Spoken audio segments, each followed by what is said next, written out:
एक साइड पे अगर यूएस में कोई ऐसा इंसिडेंट हुआ है तो प्रॉपर उनके प्रेसिडेंट ने आके ये बोला है कि भाई इंडियंस ने हमारी जान बचाई है, और दूसरे नंबर पे उनके प्रेसिडेंट बकायदा तौर पे इसको अगर आप 9/11 के साथ कंपेयर कर लें, हाँ, कि 9/11 में जो एक मसला हुआ था उसमें डायरेक्टली किसके ऊपर इल्जाम लगाया था? पाकिस्तान के ऊपर इल्जाम लगाया गया। अब उसमें उन्होंने पाकिस्तान पे डायरेक्ट इल्जाम लगाया। अभी ये वाला वाकया उन्होंने कहा कि हमारे इंडियंस ने हमारी जान बचाई है। क्यों बाइडेन एडमिनिस्ट्रेशन इस मौके पे आ गई है? पाकिस्तान को तो सारे दबा दबू लेते हैं, पाकिस्तान भी जवाब दे लेता है और साढ़े पंजाबी कहते हैं 19 भी कर लेता है। इंडिया जो है वो भी आगे से बड़ी टफ लैंग्वेज यूज की है। मैंने इंडिया के वो जो स्पोक्स पर्सन की लैंग्वेज पढ़ी है, बड़ी टफ लैंग्वेज है। उस शिप के अंदर 22 इंडियंस का एक क्रू भी मौजूद था। सोशल मीडिया पर इस इंडियन क्रू को बहुत ज़्यादा तनकीद का सामना करना पड़ा, जिसके बाद यूएस के जो प्रेसिडेंट हैं जो बाइडन, उन्होंने पूरी दुनिया के सामने और अपने पूरे मुल्क के सामने इस इंडियन क्रू की तारीफ करते हुए कहा है कि अगर ये इंडियन क्रू जो है टाइम पर एसओएस मैसेज ना भिजवाता तो बहुत सारे अमरीकियों की जान जा सकती थी। तो आप खुद देखें कि हम इस जगह कहाँ पे खड़े हैं, हमारा इमेज क्या है, उनका इमेज क्या और है? उनका इमेज क्या है। अब कोई भी मुल्क जो है ना वो इंडिया के खिलाफ बात करते हैं उससे पहले 100 दफा सोचते। जर्मनी ने केजरीवाल के ऊपर भी एक हफ्ता पहले कहा था, उनको भी डिमार्च किया गया है। उन्होंने कहा था कि हमारी ख्वाहिश है कि जुडिशल सिस्टम वहां काम करे, हम वी आर वाचिंग इट और सारा कुछ। भाई how dare you tell that? और केजरी साहब के पास बेहतरीन वकील है, उनको हासिल हैं। आज से 10, 15, 20 साल पहले हम कहते थे कि हमने इंडिया के साथ मुकाबला करना है। अब हमारी पस्ती का ये हाल है कि हम अब यहाँ पे नीचे चले गए कि अब हम अफगानिस्तान, बांग्लादेश, भूटान और श्रीलंका इन लोगों के साथ अपना मुवाजना करना शुरू कर दिया है। हम एज ए पाकिस्तानी हमें एक टाइप ऑफ इंडियन फोबिया होता है। हम हर कोई भी चीज़ है उसको नेगेटिव देखते हैं, इरिस्पेक्टिव के उसका मॉरल बैकग्राउंड क्या है, उसके एथिक्स क्या हैं। ये ठीक डेमोक्रेटिक कंट्री और ट्रू डेमोक्रेसी। और जय हिंद दोस्तों, बता दें कि 2014 से पहले भारत जो है वो पाकिस्तान से बहुत ही पीछे था और सभी कंट्री जो है वो भारत को नीचे की नज़र से देख रही थी, नीचे मानती थी। लेकिन जब से मोदी जी की सरकार आई है तब से भारत बहुत ही आगे बढ़ चुका है। वही बात करेंगे पाकिस्तान की। तो भारत जो है इतना हर देश से मिलजुल के रह रहा है, हर देश के साथ रह रहा है, जिससे पाकिस्तान को अब जो है बिल्कुल भी कोई पूछ नहीं रहा है। अब जो है चाइना भी जो है वो पाकिस्तान को धीरे धीरे बाइकआउट करने पे लगा हुआ है, क्योंकि इसका जो कुछ बचा खुचा कसर था, वो जो चाइनीज़ जो मारे गए पाकिस्तान के अंदर, उससे ये भी लग रहा है कि अब चाइना ही जा था जो थोड़ी बहुत पाकिस्तानियों को खर्चा पानी अभी को देता था, वही समझ लीजिए आप। लेकिन अभी वो भी जो है उन लोगों के हाथ से छिनता दिख रहा है, क्योंकि चाइना बड़ा मार्केट है और भारत भी एक बहुत ही बड़ा मार्केट है और भारत की इकनॉमी बहुत ही आगे बढ़ रही है। तो चाइना जो है वो भी जो है भारत की तरफ ही जो है वो खींचे आ रहा है। हमें लग रहा है कि अगर चाइना जो है अगर पाकिस्तान को अगर छोड़ देगा तो पाकिस्तान बिल्कुल भी जो है रोड पे आ जाएगा। फ्रीडम और पता नहीं क्या क्या, मेरा मकसद है गिनने को कर जाते हैं अपने हालात। मैं इस कंट्री में बैठा हूँ 35 साल से, मैं पॉलिटिकल साइंस का स्टूडेंट हूँ।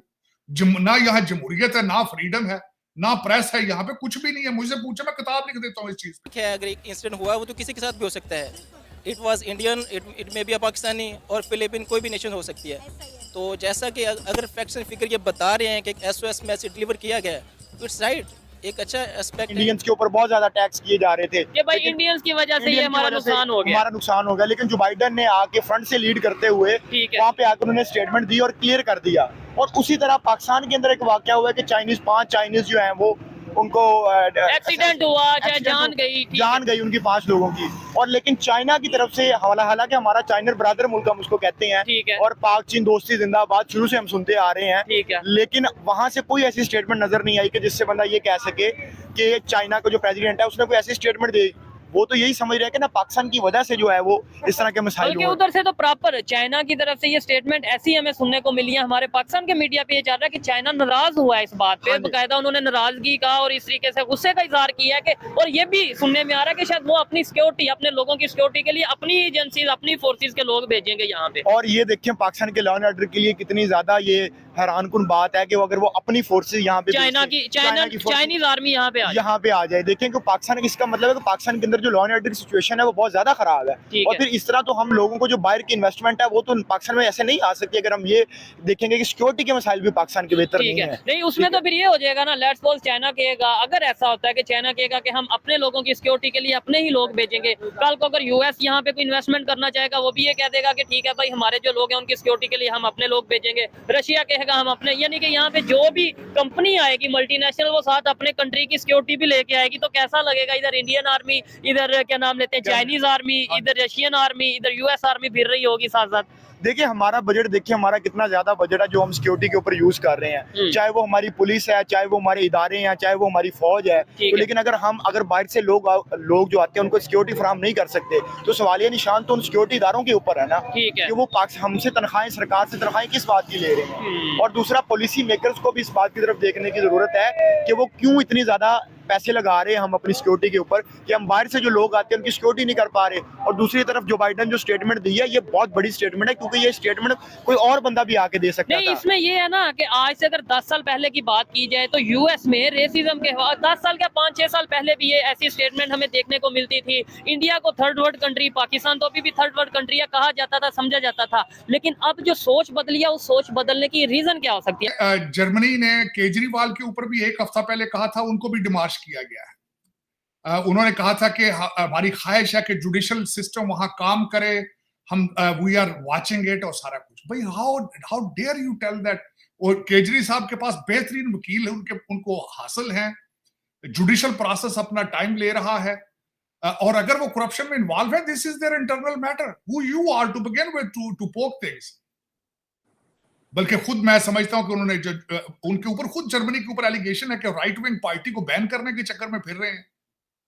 और उसके बाद आज फिर जिस तरह अमेरिका बहादुर समझता है कि we are superior than everybody, we are the only democratic country और ट्रू डेमोक्रेसी और फ्रीडम और पता नहीं क्या क्या, मेरा मकसद है गिनने को कर जाते हैं अपने हालात। मैं इस कंट्री में बैठा हूं 35 साल से, मैं पॉलिटिकल साइंस का स्टूडेंट हूं। ना यहाँ जमहूरियत है, ना फ्रीडम है, ना प्रेस है, यहाँ पे कुछ भी नहीं है। मुझसे पूछे, मैं किताब लिख देता हूँ इस चीज पे।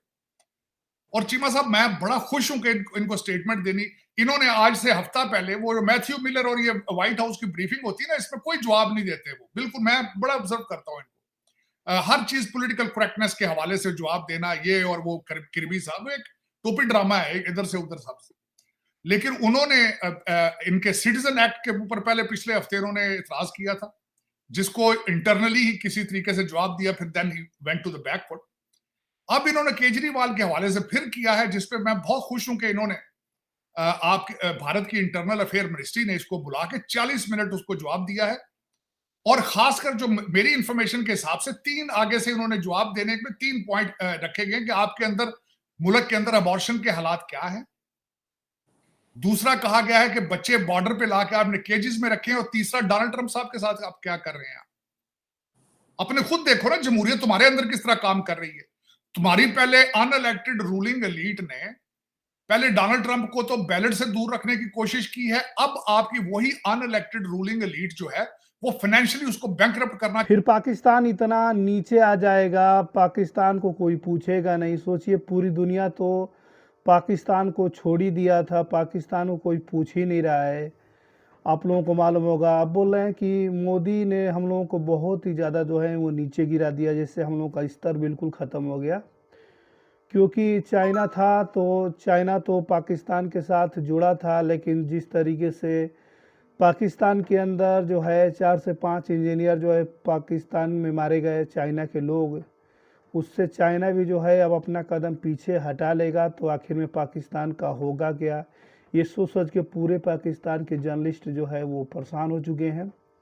ऐसी न्यूज़ सामने निकल के आ रही है कि आखिर में हम लोगों का होगा क्यों। क्योंकि चाइना था तो चाइना ही जो है उन लोगों का खर्चा पानी चलाता था, उन लोगों का मार्केटिंग से जिसका भी थोड़ी बहुत लेन देन चल रहा था पाकिस्तान का, वो सिर्फ चाइना ही है। और किसी भी कंट्री से उन लोगों का ताल्लुकात बढ़िया नहीं है, चाहे वो अफ़गानिस्तान हो, चाहे वो ईरान हो। दोस्तों, आपको बता दें कि पाकिस्तान के अंदर एक बहुत ही ज़्यादा नाम जो है वो माला जपी जाती है कि हम ममालिक हैं, तो हमारे जहाँ जहाँ मुस्लिम हैं वो हमारे भाईजान है, भाईचारा है। हम लोग जो है मुसलमान और दीन जो है ये सऊदी अरबिया से आया था। सऊदी अरबिया ने भी जो पाकिस्तान को लात मार दिया। अफ़गानिस्तान से उन लोगों का जंगी चल रहा है। ईरान भी उन लोगों से नाराज़ी है, आप लोगों को सब मालूम है। तो कोई भी जो है पाकिस्तान का साथ देने के लिए तैयार नहीं है और पाकिस्तान अब धीरे दिन पर दिन अकेला पड़ता दिख रहा है। और भारत ने भी जो है साफ मना कर दिया पाकिस्तान को कि हम आपसे व्यापार, पाकिस्तान से व्यापार नहीं कर सकते जब तक तुम पूरी तरह से जो है आतंकवाद और दहशतगर्दी ख़त्म नहीं करोगे, तब तक इसके बारे में हम लोग सोचेंगे ही नहीं।